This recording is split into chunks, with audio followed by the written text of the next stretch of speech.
Don't forget the clap. Too many things. Okay. Welcome to The Most Important Thing. I'm Danielle. And I'm Greg. And together we're looking at week 3 of the NFL's... No. No, we're not. We're exploring family culture and leadership at home. That's right. Which is what we're here to do. That's right. Yeah. And I'm so excited because today we are starting a little side quest. Yeah. Something we are calling extraordinary families. Not extraordinary, though they are that too. Yeah. But like attainable. Just really trying to understand in the real world some families that have done something a little special or different or distinctive. So if the most important thing is about family culture and exploring it in all ways, to date we've really focused on research and experiments we can run at home, which feels good for the first 30 episodes or so, right? Yeah. Because we really needed to lay the foundation. Yep. But we also have a different way of looking at family culture, and that's from researching real life families. That's right. Yeah? That's exactly right. Cool. Yeah. Starting with the Collison brothers. Yeah. So I've heard a lot about the Collisons over the years. They are the founders of Stripe. Patrick and John Collison are. I have heard great things about the brothers. I have heard incredible things about the company culture. And all that I know is that they're a high-flying Y Combinator company that now processes over $1.5 trillion worth of payments and are valued at over $100 billion, that people love to work there, and that they have this culture of writing, very writing first. But as it relates to the upbringing or the childhood, I had no idea about Patrick and John Collison, but I wanted to learn more because it feels like these three Irish brothers, really had an upbringing that allowed them to flourish. Yeah. And so we're not trying to reverse engineer billionaires or raise future pop stars, despite what Hunter may say, right? Yeah. But we are curious about the ordinary cultural habits that add up in extraordinary lives. And so what we'd like to do today and in these types of episodes going forward is use them as an opportunity to notice the everyday patterns and values that these families may have, so that when we notice them in our own families, we can lean into them with confidence. Yes. And I think that what we're about to talk about, you'll notice a lot in your own families. So these are not unattainable things. Yeah, that's right. Cool.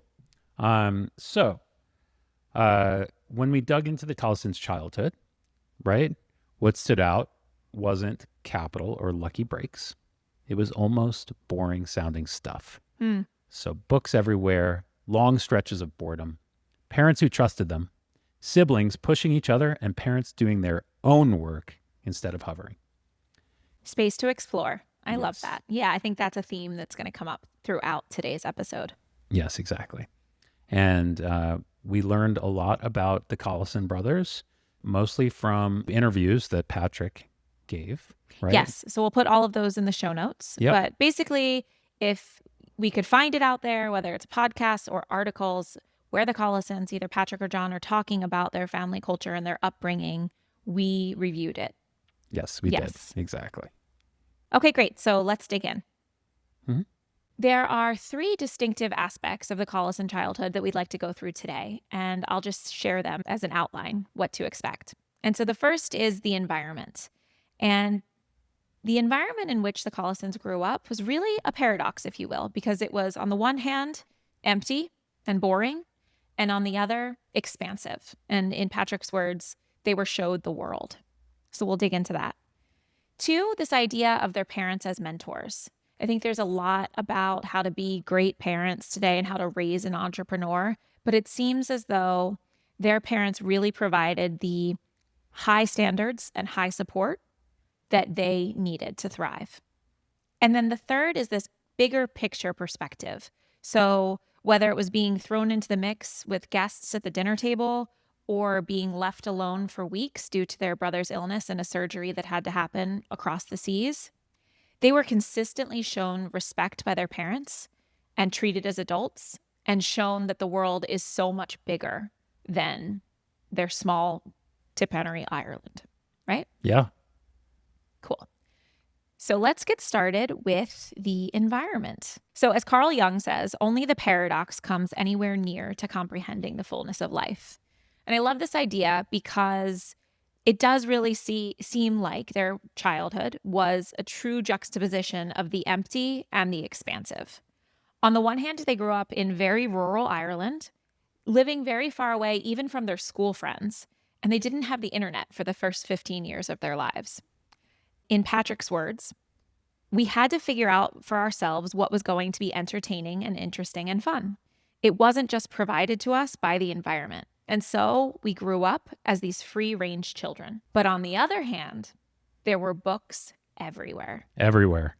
It sounds like their house was an invitation to learning. And this is something that is clearly modeled intentionally by their parents, who are busy entrepreneurs, and we'll get to that. But the idea of having books everywhere, so even if they were bored, there would be plenty of stimulation in the sense of unfettered access to new worlds. And we hear Patrick saying, our parents had lots of books, and so we could burrow our way sequentially through the shelves.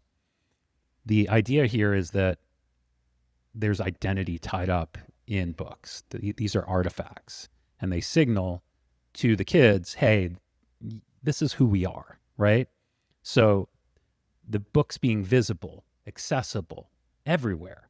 And this actually comes through today in Patrick's life. He puts books out throughout his home and probably his office as an invitation, books he hasn't read yet, so that the right book might find him at the right moment. And I love this because knowledge, curiosity, reading, part of daily life, like obviously we all say that, but this really shows to the young brothers that, they're stuck in rural Ireland, but they can escape anywhere they want just by picking up a book, right? Mm-hmm. I love this idea of books and self-study culture. It really reminds me of the Wright brothers, the people that in 1903 were the first to fly an aircraft, right? And I read a book by David McCullough on the Wright brothers, Orville and Wilbur, and it was extremely clear in their childhood that they had access and permission to explore the books in their home and to live an intellectual life. So their father was actually a bishop, and so they had two libraries at home. One was religious and one was everything else. But the thing that struck me the most was that David McCullough wrote that the father would allow them to skip school if they were immersed in a book. Imagine, it's not just this invitation to read books. It's the space to explore. Yes. So it's, no, we value your reading. Yes. Therefore, you can skip school. Another thing that we value, but you can skip school if you are immersed in a good text. Yep, exactly. But like, what's our version of that? So like, how would we react, if one of our kids was like, hey, I'm making a movie. I've got this whole neighborhood together and we're all going to skip school. Like, is our reaction to be like, no, you can't do that? Like, well, that's why I think understanding extraordinary families and reading about them and exploring them is so cool. Not because I'm going to be like, hey, kids, you're skipping school for the next 3 days. Figure out how to make a movie. Right. But when these opportunities present themselves, perhaps I'm a little bit more at ease and a little bit more interested in allowing them to pursue it. Yes. Right. So we've talked about rural Ireland, boredom, lots of books, right? Yeah. And Free-range childhood. Free-range childhood. Unfettered access to books. On top of that, they quote, they took us to the library every day. They took us traveling in the summers. If there were interesting guests coming over for dinner, we weren't dispatched upstairs or told to get an early dinner before the adults came. We were thrust right into the middle.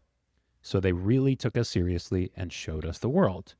And what Patrick is saying there is like, they're not going on, jet setting safari, like, like luxury cruises. Like, they went to a few countries here and there. They went camping. They took road trips. Like, they're doing ordinary stuff, but they're feeling like their parents showed them the world. Yeah. I like this guests at the dinner table idea. Like, a good Neufeld experiment might be like having somebody that we hear is visiting Del Rey and inviting them over for Sunday brunch, something like that. Yeah. Yes. So that we bring a different culture, different energy into the home. Yes. I think that's right. Okay. So suffice it to say that their environment was truly a paradox. This juxtaposition of boredom and nature and a free-range childhood on one hand, with the fact that they felt that they were thrust into the middle and showed the world on the other. Yeah. Cool. It's so cool. Very cool. Okay, so the second one. Their parents demonstrated this beautiful mix of high standards and high support. So whether you call it authoritative parenting or Dr. David Yeager's mentor mindset, from what Patrick talks about when he speaks about the agency and autonomy that they were given as children, it seems like, at least for Patrick and John, it was the right approach. And so on the high standard side, Patrick says, they gave us a lot of freedom, and on the other hand, they expected quite a lot of us. So in particular, he tells the story about when they were left alone for about a month. And he says, so our youngest brother had to get some pretty major surgery in the US back when John and I were 10 or 12, thereabouts. And so they were gone to the US for several weeks, maybe more than a month. And we were left mostly alone for that month. We had a neighbor who checked in on us every day and made sure things were fine. But we spent most of the time alone that we weren't at school. And for myself and John's standpoint, that was fantastic. We loved the freedom. But of course, and this is the key aspect, but of course, they reciprocally expected us not to give them cause to regret it. Yeah. So I think this says so much. Yeah, you've been talking for the last few weeks about this high standards and high support model. Yes. And I'm so happy that it came out here in this episode because this is one of the best examples I've ever seen, right? Where a 10 and 12-year-old they're in the space where they can be left at home. And this is not in 1972. This is not in 1823. This is in probably 2000, because Patrick was born in... So this is very recently. And a 10 and 12-year-old are left at home for a month. High standards, high support, right? Yeah. I mean, I'm reading this book, 10 to 25, which is the ages that the book talks about, as you said, by Dr. David Yeager. And I would go as far to say as that this is actually fueling their growth. This isn't just a hardship that these children went through. Yeah. But I think that Dr. David Yeager's book is a lot about the status and respect that motivates young people, which from an anthropological perspective makes so much sense, right? Because this is once you hit puberty, hunter-gatherer societies, our ancestors, if you didn't contribute to the tribe, they would have no use for you, right? Once you're done being a baby, once you're done being a child, everything in your body wants to contribute, wants to earn status and respect.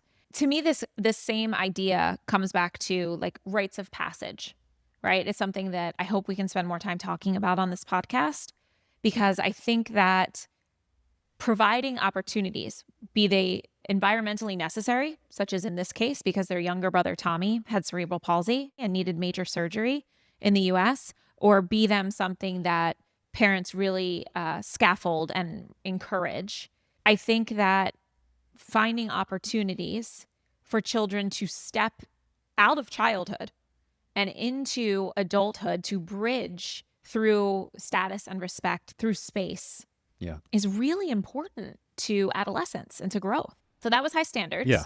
And then do you want to talk about high support? Sure. So, I mean, high support, this is probably the biggest case in point, though I might be a little bit careful of what I say around my mom next time if I were Patrick. So Patrick is 11 or 12, and he's kind of reading some things, and he's like, man, it would be kind of cool to study ancient Greek. And his mom overhears this, and she goes and finds a monk at the monastery nearby. And every week for 2 years, Patrick goes and takes ancient Greek lessons from this monk. Mm-hmm. And he said, I was just saying that as some kind of random throwaway remark, I guess the way a kid does.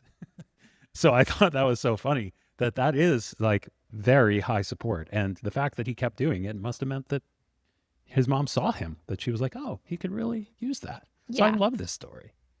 I do too. I think that this is the part that in our culture today is very well emphasized, this high support part. Sure. And this seeing your child and matching the interests of your child with opportunities with tutors or extracurriculars or sports or music. I think that most parents today are doing an excellent job of providing high support. Yeah. And maybe this is just, I have a little bit of a chip on my shoulder about this, but I see so much high support. I would love to see more high standards. Yeah. I know that I can be a bit blunt with my standards, to say the least, but I want to believe that it's really this balance of Yes, I have a career of my own. Yes, you have a brother who needs a ton of my attention, but I still see you, Patrick. And so when you mentioned that you're interested in ancient Greek, I'm going to find you someone to help you pursue that interest. I want to believe that it's a piece of the pie. It is not my job as your No mom way. is to fan every flame of interest that you ever spark.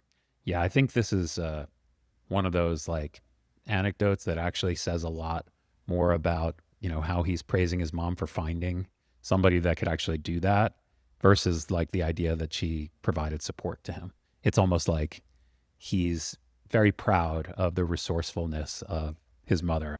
Okay. And then number three. So far we've talked about the environment, the parents as mentors, and then number three, the big picture perspective.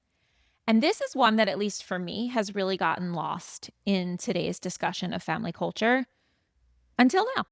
That is really, what is it all for? What is the meaning? What is your contribution to the world? So it's not just high standards and high support in a vacuum. The third leg of the stool, and this is something that Daniel Coyle in the Culture Code, he talks about Greg Popovich's 3 belonging cues. And they essentially are high standards, high support, and then the third leg of the stool being this bigger picture perspective. So he was famous for bringing ball players in and they were thinking they were going to have a practice when really they were watching a civil rights movie and having a discussion about it. And he was consistently giving them opportunities to talk about how life is bigger than basketball. And I think that connecting the team, connecting the daily struggles to the universal themes of being a contributing citizen in this world is an incredibly important aspect of what we're talking about here. Yeah, no, I couldn't agree more. I love the big picture perspective. So I think this happened for the Collisons in a couple of ways. Obviously, as we mentioned, Tommy's illness was a big factor in their life. There's been qualitative research that shows that growing up with a sibling that has a disadvantage or a disability in some way really not only contributes to character traits like responsibility or social sensitivity, but also sometimes shape the career and life trajectories of these individuals. I do think that there's something to this. And I know that there are certainly maladaptive traits such as increased anxiety and stress that come from having a sibling that has disadvantages as well. But it does seem like it can shape an individual for the stronger, if you will. I mean, I can certainly believe that. Yeah.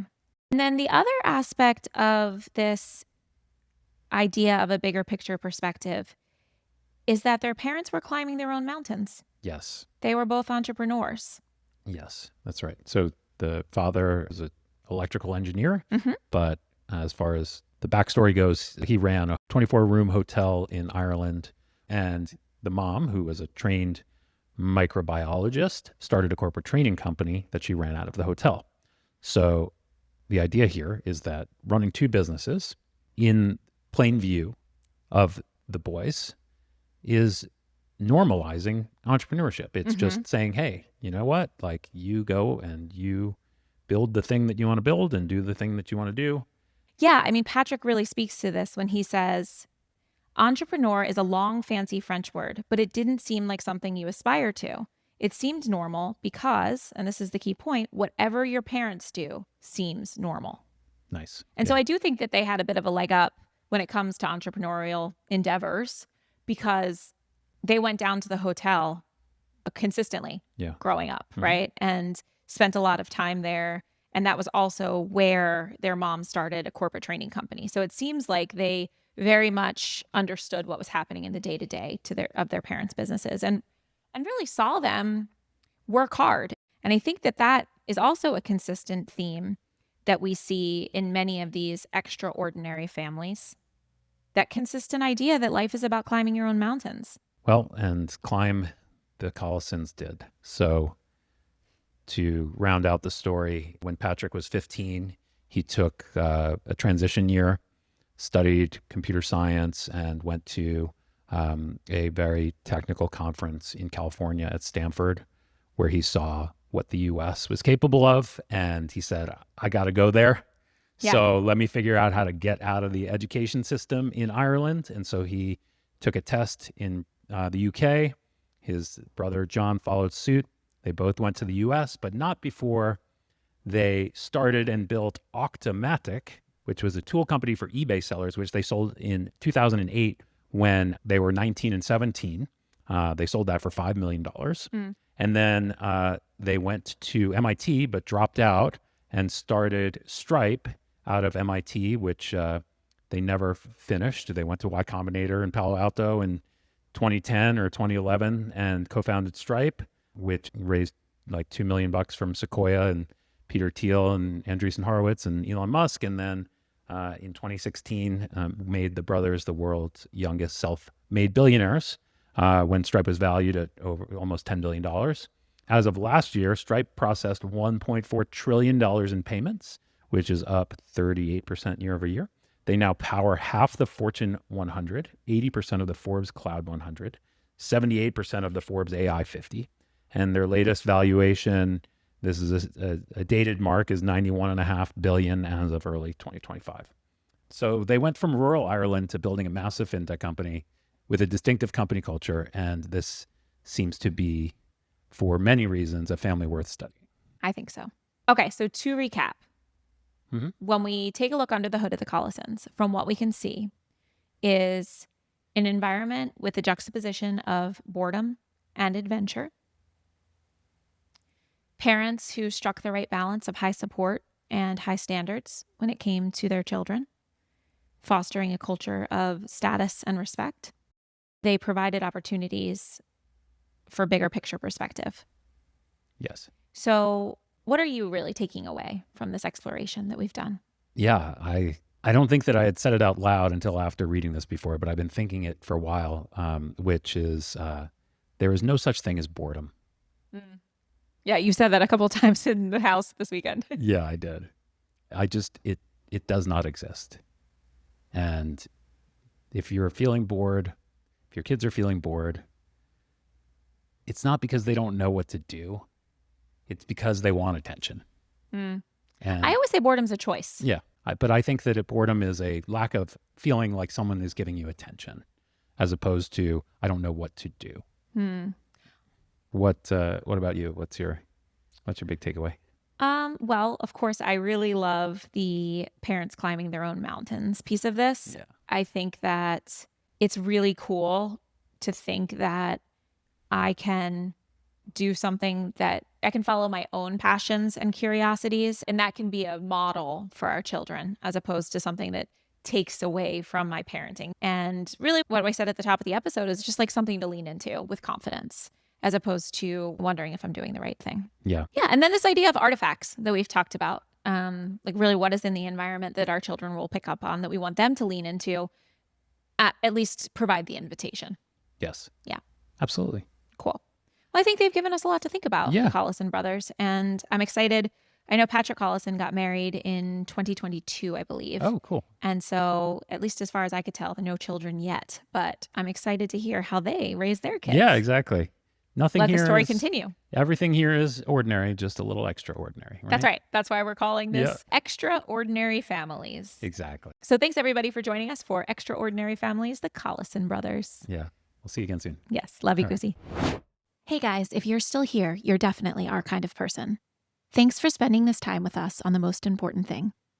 If this episode resonated with you, we'd love for you to follow us wherever you get your podcasts and share it with someone else building family culture on purpose.